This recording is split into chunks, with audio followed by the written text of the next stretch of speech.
Good morning, everyone.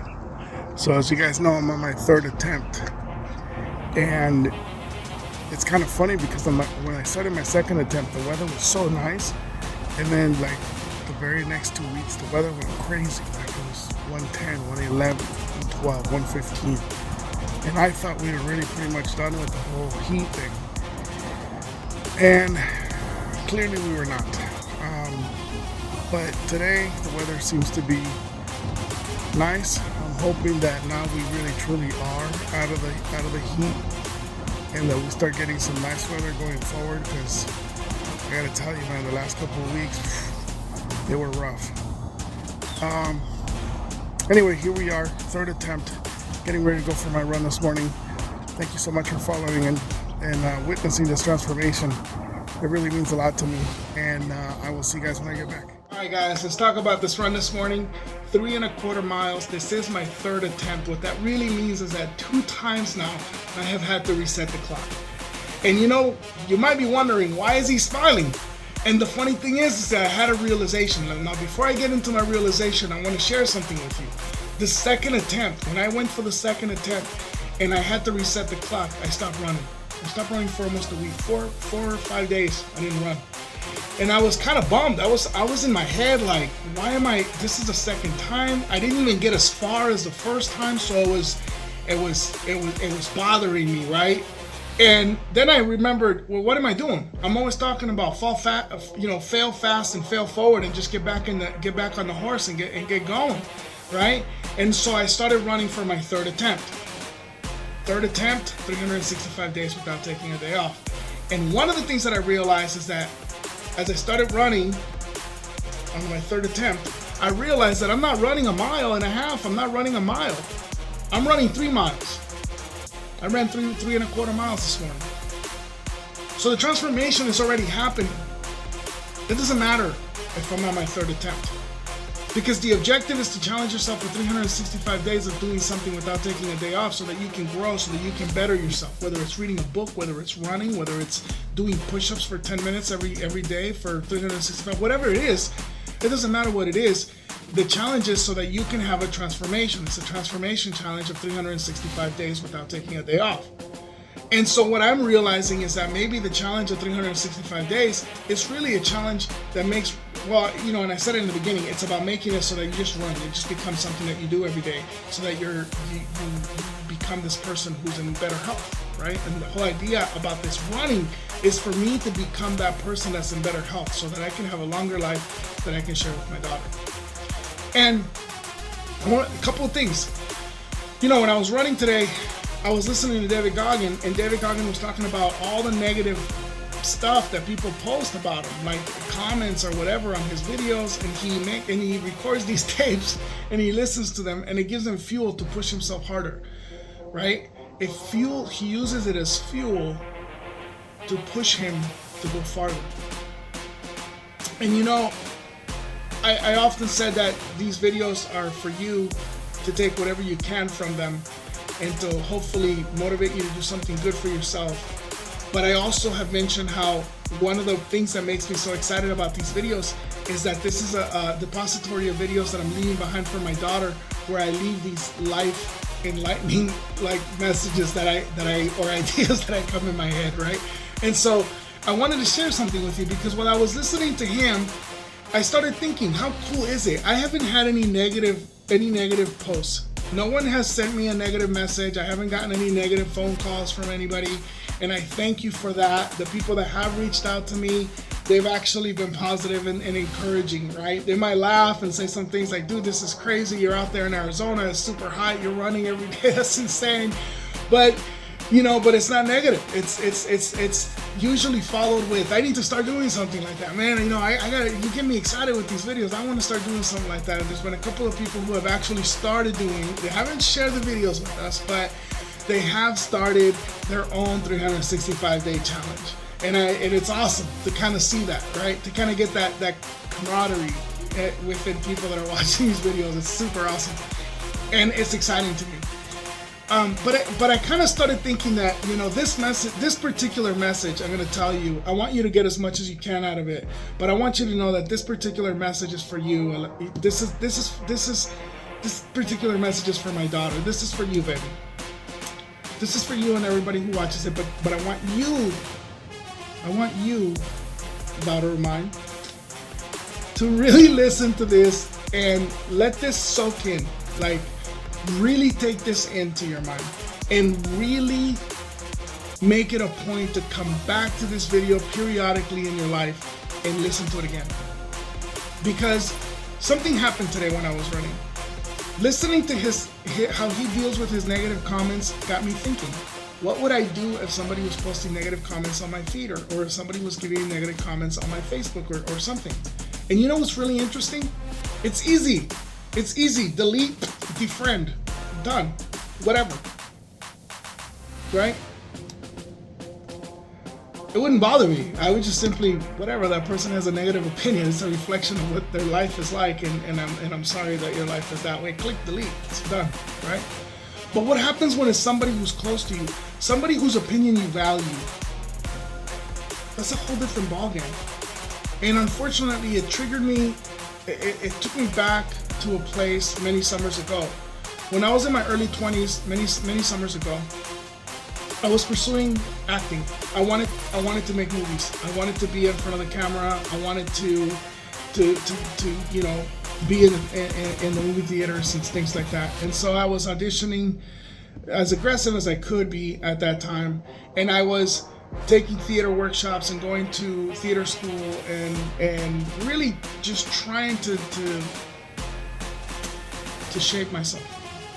And I've been doing that for a few years, and I went to one of my mentors, and she's this well-respected person in the acting world, and owns, you know, she was like the head of a theater company for some time, and she's done movies, and she's been, you know, in Hollywood.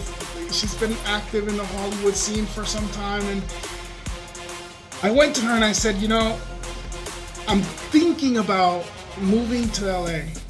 There's a couple of guys in your class that are friends with me, and we're thinking about getting a place and moving to LA. And she said, who is it? And I gave her a couple of names, and she said, oh my God, yes, you guys are ready. You guys need to go. You guys are wasting your time in my class. Get out there, go audition, go make movies. You're ready to do it. And it was such a like empowering moment. I was like, oh, my mentor is sending me out to go do this, right? And I was so excited. You know, my two buddies that were in theater school with me, we started talking, and I told them about the conversation. They got excited. We went and had a meeting with this woman again, the three of us together, just because they wanted to hear it from her. And man, she was just so assuring. She was just like, listen, I don't say this to everybody. I'm always honest with my students. You guys are ready. Go get out there. When I told you to start auditioning here locally is because I already knew that you were ready to go, and you should really get out there. There's more work in LA. You have a really good shot at doing something. And are you gonna be the next Tom Cruise? I don't know. I you know, that world is very different. But that you're ready to take a swing at it? Yes, you're ready to take a swing at it. Get out there and do it. Right? And so we were so excited. We started looking at places. We started pricing out what it was going to cost to move, this, that, and the other. And as that was going on, one morning, I happened to be in this 2-hour car ride with somebody who I appreciate very much, who I appreciate their advice, who is quite a bit more successful than I am, and has always been. And I was so excited. I was so excited. He picked me up from my house, and I got in the car, and we were gonna go on this car ride together. I don't remember what we were doing, but I got in the car and I said, man, I wanted to run something by you. You know, I always value your opinion, and I'm thinking about doing this. I'm thinking about moving to LA. I got a couple of buddies, you know them, it's so-and-so, and we're thinking of getting a place together and really giving this whole acting a shot. And you know, I talked to my mentor, and she said that we were ready. And the interesting thing is that I had heard my mentor talk to other people where they had come to her with a similar question, and she was honest with them. And she said, no, I think you really need to work on your craft a little longer. You're not quite there. You're not quite there. You just need to work a little bit longer. And so I value her opinion in the sense that I had heard her be honest with other people. I had listened to her, and witnessed her honesty with others. And so I felt like she was being honest with us, telling us, go do it. And I talked about 10-15 minutes about this plan of where we were going to move to,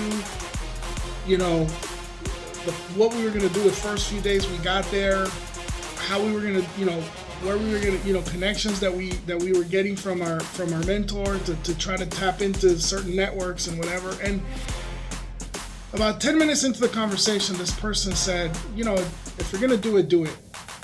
And they said do it, but they said it with this really condescending tone.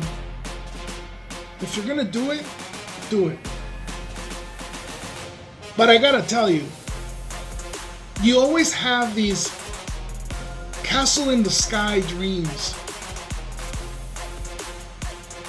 that are so disconnected with reality.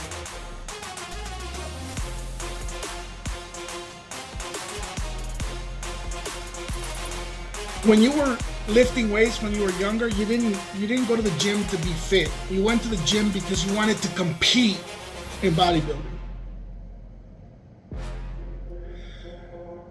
When you were going to college, you didn't want to go to college to get a job. You wanted to go to college so you could start your own company.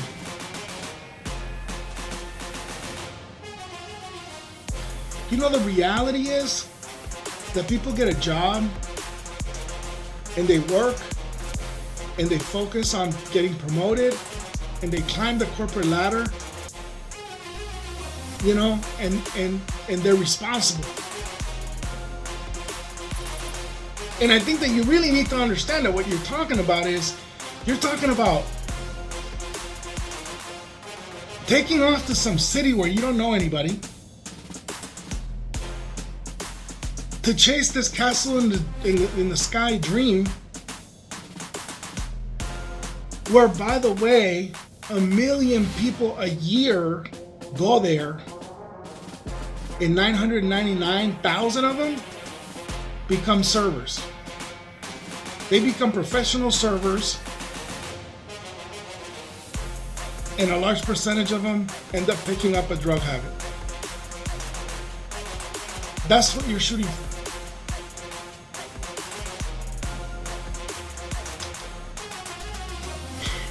The rest of the conversation, I can't really tell you in detail, but it included things like you should focus on doing good at your job, and you're doing good, and if you continue working at where you're at, you could potentially be promoted, and if you go for that management position, who knows, in a couple of years you could potentially be a director and manage your own team and whatever, wow. And I should go to school to get this and that and this and that. Stop wasting your time. There was something about wasting time.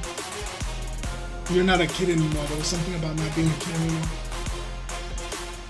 And I was in a car on the passenger seat. So it's not like I could have at any moment said, hey, it was really good catching up with you. I got an appointment I got to get to, but thank you so much for the advice. I'm going to go. So I had to listen for the next 2 hours. But in reality, I didn't even listen, because the first statement of their response just continued to echo in my mind. And then it started to create a vibration in my body, like I felt the words.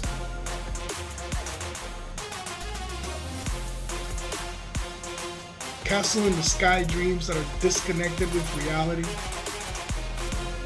1 million people to 1. 999 people end up servers, and a large percentage of them pick up a drug habit. It stayed with me.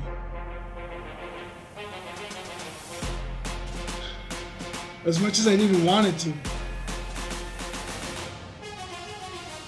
it stayed with me. That's all I kept hearing. For the next 2 hours, that's all I heard. It just kept bouncing inside my head.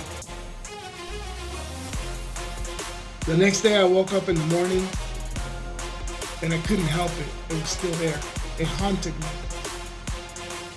For weeks. I went to my theater class, and while I was there, all I kept thinking about was how I was wasting time. And then I would replay this message. I know the person didn't tell me that with any ill intent, and I don't blame them for not going to LA. It wasn't their fault. It wasn't their fault. It was mine. It was my fault for not being strong enough to block the nonsense. That person, till this day, has never seen me perform on stage. They couldn't possibly understand whether I had a chance of being an actor or not because they have never seen me perform. My mentor, she has seen me do scene work. She has seen me do short projects. She had seen me in her theater production. But this particular person had never seen me. Until this day, he has never seen me perform. He's never seen me act in anything. But yet, I couldn't tune it out. I couldn't tune it out. And needless to say, I didn't move to LA.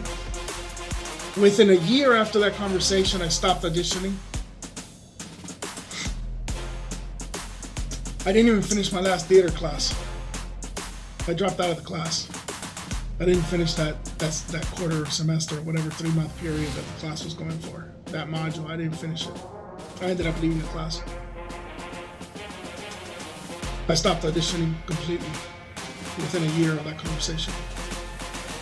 And even though in the back of my mind and way deep in my heart, I always have that question, what if I would have went? What if I would have done it?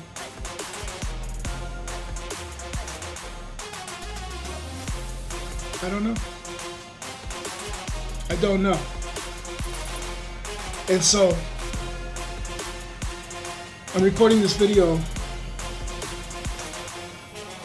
for you so that you understand that sometimes people that love you, they give you advice because of their own fears. They give you advice because they fear that you don't have what they think you need. They give you advice to do what they think is right because it works for them. And sometimes because they're a little more successful than you, because they make a little more money than you, because somehow they always seem to have figured out their life.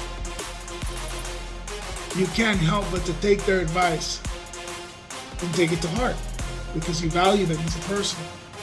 And even though they don't have ill intent behind their advice, I'm going to tell you something. You have what it takes to be whatever you want and to accomplish whatever you set your mind to.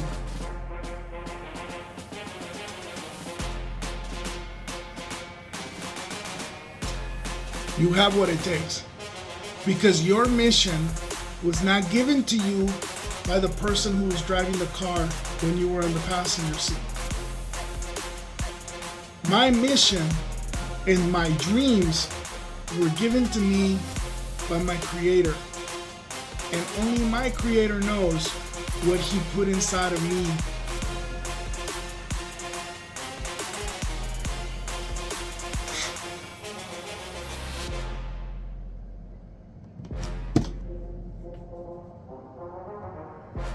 Castles in the sky are big dreams. And big dreams are scary. And if your dreams don't scare you, it's because you're not dreaming big enough. Because you have what it takes to build a castle in the sky and make it a reality.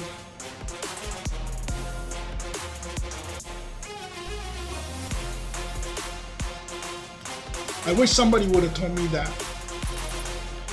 I wish that instead of telling me how 1 million people go to LA to become an actor and 999,000 of them become servers, I wish the response would have been, this is really exciting. This is really exciting. I'm so excited for you. You know what? I can help you. I can teach you some time management skills to make sure that you stay on track when you're out there.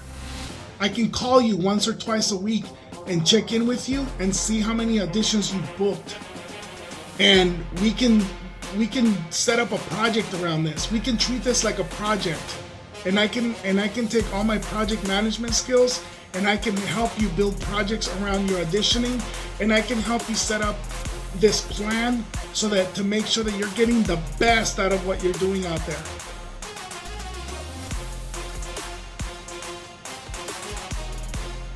I can help you research some theater workshops out there in LA to make sure that you get networked into some good schools and some good resources, and maybe tap into some players that are trying to build themselves in the movie film world, and maybe they're directors, trying to become directors, and I don't know, maybe there's other ways that I can help you. That'd be awesome though. I think it would be awesome. I think you should do it. I think you want to make sure that you don't get distracted. There's a lot of distractions in LA. It's important not to get distracted and stay focused. But I think, with a little bit of help, we can definitely, try to do the best we can to make it work. That would have been better advice.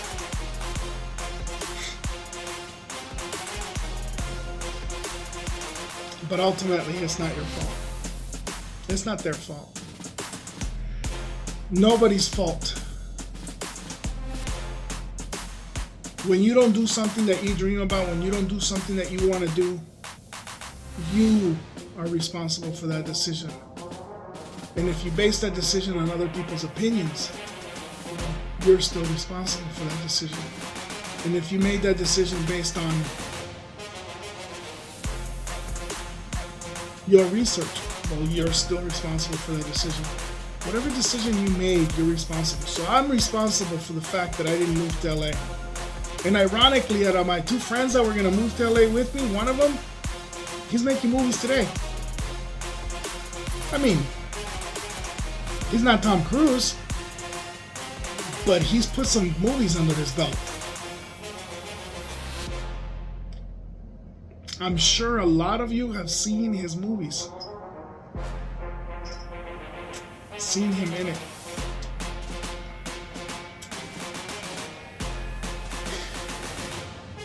That's my message to you. This is a message from your dad telling you that even people that love you can sometimes give you not good advice, and that you have to appreciate their advice and understand that their advice can never be 100% based on the abilities that you have, because they don't know the abilities that you have. And that when something calls to you, when your heart tells you there's something that you can do, that you want to do, you want to be a singer, then go be a singer. You want to be an engineer, then go be an engineer. And don't let anybody tell you that you can only be one thing. You can be many things. I met a man many years ago he was an attorney. He was an engineer and designed software. He sold the software company and became a real estate investor and built a portfolio of rental homes. He started a coaching program for investing in real estate and became huge, had a TV show and the whole bit, and yada, yada, yada. And he has done a million different things. So don't let anybody tell you, stick to your career, because that's what you became, that's who you are. You're not your career, you're not your job. You are what you want to be. And you should go be that. And with focus dedication, hard work, and discipline, you can do whatever you set your mind to.